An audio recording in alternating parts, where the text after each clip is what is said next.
Alright, so last but not least, let's walk through an exam question. A past exam question about equivalence to get a little more idea about what this is all about. Let's try to credit the question as well. So this question is from Spring 2020, Midterm 2, and this is question 9. And we're only going to do 2 subparts of it. There were 3 subparts, but I selected 2 to do. So first, let's review the process of finding a Thevenin resistance. To find a Thevenin resistance, we have to zero out sources. So if I zero out all of the sources in my above circuit, which I'm supposed to find the Thevenin resistance from, then I will have to, I have to zero out my sources. Good catch.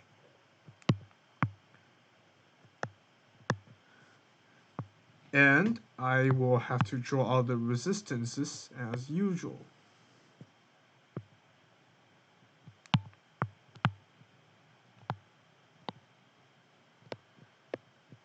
Like this. Notice that my terminal is at a slightly different location than what we assumed last time in the lecture example. But I simplify my circuit into this. So now if I'm going to find the equivalent resistance between A and B, I'll have to first consider what loops do the current between terminal A and terminal B flow through. So I know that I will have a current that flows inevitably through R3 and then goes back to B. So that's one loop possible. The other loop possible to flow through resistor is first to flow through R2, and now I have a choice, right? Either I flow through the R1 or I flow through the short circuit, but since currents are lazy, they'll flow through the short circuit, and R1 will be completely missed.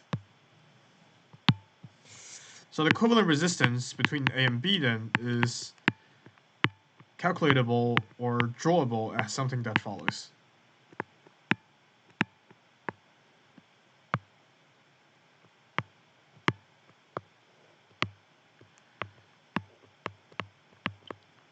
Which is directly R2 parallel R3.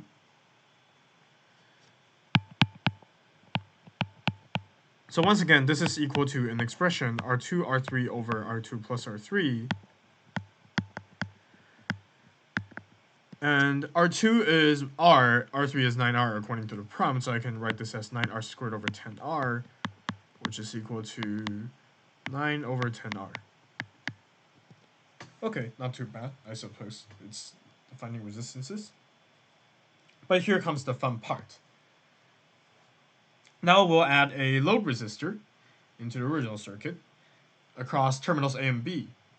And now we need to find the supply voltage Vs such that 1 milliwatt of power is dissipated across the load resistor. And now we have also designated a value for R, so we'll have to use that later. But first of all, let's think about how to solve this problem. So there are 2 ways of solving this problem, right? First of all, I know that the current across RL might be calculatable using Vs. So using the kind of equation, P is equal to V squared over R, which is equal to many other alternative statements. Using P equals V squared over R, what I can do is first calculate the voltage across RL, and then square that voltage divided by R, and that is equal to 1 milliwatt. And then I solve for the unknown voltage, which should be some kind of scalar multiple of Vs, because this is a lot of resistors dividing voltages. But that's a tedious method, and we have to care about 4 resistors here. We don't have time to care about 4 resistors. But maybe we have time to care about 2 resistors. What do I mean by that? Well, first of all, look at the original circuit and the circuit we have now. The only difference is that there's something across A and B. But the parts different from the parts other than what's between terminal A and B doesn't change. It's still this structure that has R1 and the series of R2 and R3 being parallel to each other, connected to the same voltage source. We can first find a Thevenin equivalent of our original circuit, which we have already done the work for. So we see that our original circuit looks something like this, right?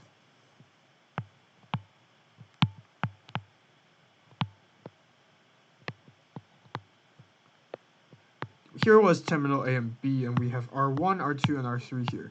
And we know that V Thevenin is equal to R2 parallel R3. So we already have the Thevenin resistance. Now we just have to find the VTH, which is equal to VAB. So let's try to first find VAB. VAB is equal to, well, first of all, I know that the voltage between R2 and R3 is Vs. So let us say that this is UA, which is the node that at terminal A, and this is UB, which is equal to the ground node. And I have another original node UX here. And I know that UX minus UB is equal to Vs. And now we see a voltage divider, by which I mean UA minus UB is equal to Vs times R3 over R2 plus R3, which is equal to Vs times, well, we know that R3 is equal to 9R and R2 is equal to R, so this is equivalent of multiplying Vs by 9 over 10. So V Thevenin is equal to 9 over 10 times Vs. So my circuit here is equivalent of a Thevenin equivalent that is a much simplified version of it.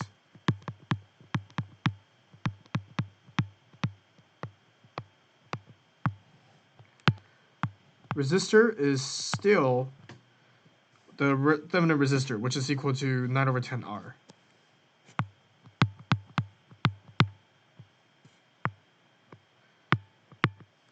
A B terminal here as original, and I have a positive and negative between the terminals.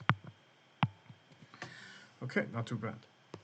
So then what I have to do is, now I add in a load resistor, RL, between the terminals A, B. Let me separate the work here. So now I put a resistor, load resistor, between terminals A and B.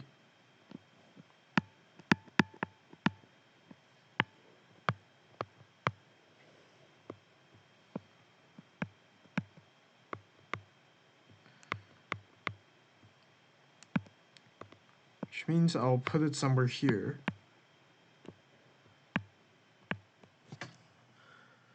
Then now I calculate the power across RL, which is a little bit easier to compute than this original mess.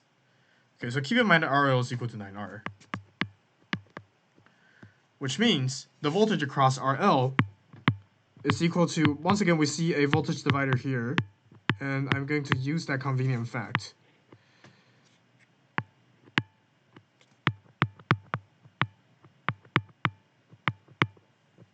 This is equal to 9 over 10 Vs times. The R's cancel out, and I get a ratio that should be 90 over 99. So that's 10 over 11, which is equal to 9 over 11 voltage source, Vs. Okay. So I also know that I have to find the original supply voltage, that's my unknown. And the power over the load resistor is equal to VRL squared over RL itself, which is equal to 81 over 121 Vs squared times, and I have to divide this by RL, so that's equal to 1 over 9R.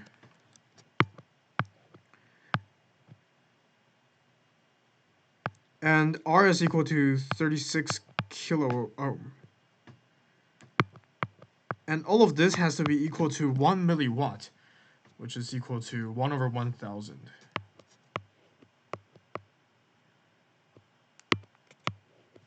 Okay, so then now I start to solve for Vs. So if I solve for Vs, then what I should get in the end is, well, let's do the calculation. So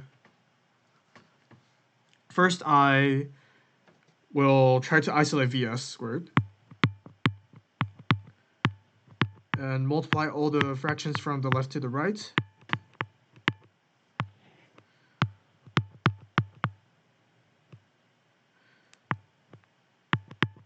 I'm going to just disregard the units here because I know the unit has to be V squared at the end. So I know that 1,000 and 1,000 cancel out, and that the 9 and 81 here cancel out, and here's the 9 left. 9 and 36 canceled out, and here's a 4 left. And Vs squared is thus equal to 121 times 4 volts squared. So if I square root this, first of all, the unit gets squared, so the unit becomes volt. Second of all, I square root the entire expression 121 times 4, which is equal to 11 times 2 volt. So at the end, we get that the voltage source is equal to 22 volts. Okay, so that's how using a Thevenin equivalent can sometimes make your life a little bit easier. So I'm going to pause my video at a point here where you can take screenshots if you want to. And I'll stop the recording here. See you next time.